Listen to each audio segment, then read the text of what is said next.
Formula One is headed to Spa, and it seems like we have quite some interesting stories that should keep us entertained.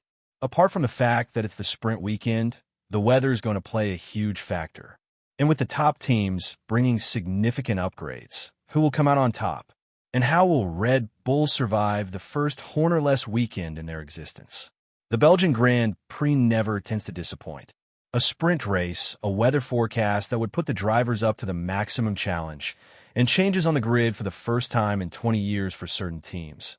All of this is a recipe for a cinema-like race. But what should keep us entertained the most? Let's start with the weather because it's a factor that always keeps things on the edge. Throughout the 3 days of racing, we are likely going to experience a solid amount of rain hitting the track at various parts of the day, making the sprint event and the setups even more difficult to adjust. And on a track where Ferrari and Mercedes are going to bring upgrades, too, it's always tricky to have rain. You can't really estimate the full power of what you've brought to the track. Yes, the stability should be fixed with a new rear suspension according to the tests that have been conducted in Mugello. However, Hamilton and Leclerc have not been clearly satisfied with the changes that have been made to that car. So it's something that would have to be answered in Spa. Ferrari have been chasing performance for a very long period of time now, and ever since Australia, they've seen that certain aspects of the car need to be worked on in a heavier manner, including the rear stability of the car. The first step was made in Austria by introducing the floor, and now in Spa, Ferrari will definitely receive the answer as to whether or not they should focus on 2026. On top of that, there is one segment that Ferrari needs to keep in Spa as well, and it's been bugging Hamilton a lot: the power steering system. The 7-time world champion admitted to hating it because it's very difficult to adjust. And in Belgium, this problem will only be deepened to a greater extent.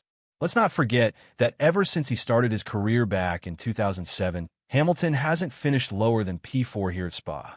He racked up 5 wins as well.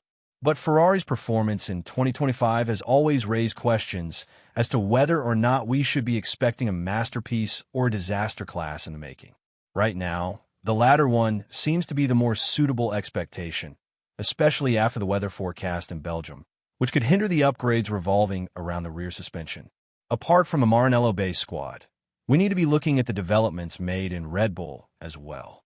It's the first weekend in which Christian Horner won't be the team principal of the team ever since the Austrian squad joined back in 2005. Whether we like it or not, the internal affair has completely ravaged the inside structures of the team, and it is yet to be seen whether that would translate on track. Verstappen has finished on the podium in all of Spa's editions since 2020, showing how much this circuit suits him. However, the car he has in his hands right now might not be the best suitable one to continue his streak. And if that doesn't happen, we're likely going to hear some more talks about him going to Mercedes from 2026 onwards. The probability of this happening is more about 2027 than it is for 2026. But if the downfall of Red Bull continues in Spa as well, then the story of Verstappen leaving is going to deepen itself even more. Be that as it may, Red Bull is releasing upgrades for Max Verstappen in Spa in the hope that the technical expertise of Watch and Pierre Watch has finally clicked, and we're going to see a more competitive version of the RB21. According to Helmut Marko, the championship fight in the driver's standings is all but over, although a deficit of 69 points might be a bit too much to overcome. Speaking about the expectations in Spa, Marko went on to say, "There's still 332 points up for grabs in the season, which is a substantial package. We hope that the updates we make in Spa and Budapest will be effective. On the one hand, there are more points to be gained, but on the other hand, 2 free practice sessions are canceled, so we can't afford a disastrous Friday, after which we will have to try and get the car into the right tire temperature window. Everything has to be right from the start." When being asked as to whether these upgrades will bring Verstappen back in the championship fight, the response from the veteran Austrian was golden. You have to assume that. And despite everything that happened in Red Bull, you just can't help but admire the enthusiasm they have regarding the performance of the RB21. It's proven to be one of the worst managed cars ever. And at the end of the day, Verstappen is still somewhat considered a rival for both McLaren drivers, as admitted by Andrea Stella and Zach Brown. And I don't think we'll get enough of the Max Verstappen and Mercedes talks in the foreseeable future. Spa's results will definitely alter the story a bit more. But Russell has an opportunity to kick Max off the third place in the Drivers' Championship, as the points difference is standing at only 18, and therefore enable him to activate the exit clause. There will be a focus on the rivalry that these two have shown on track for a very long period of time. But now the situation's viewed from a different aspect.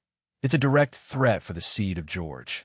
Yes, there's an opportunity in which these two could be teammates, and Antonelli will find a permanent home in Alpine for a year or two, but I don't think that helps the big picture of Mercedes. It's either Russell or Max who will lead the team into the new era of the technical regulations.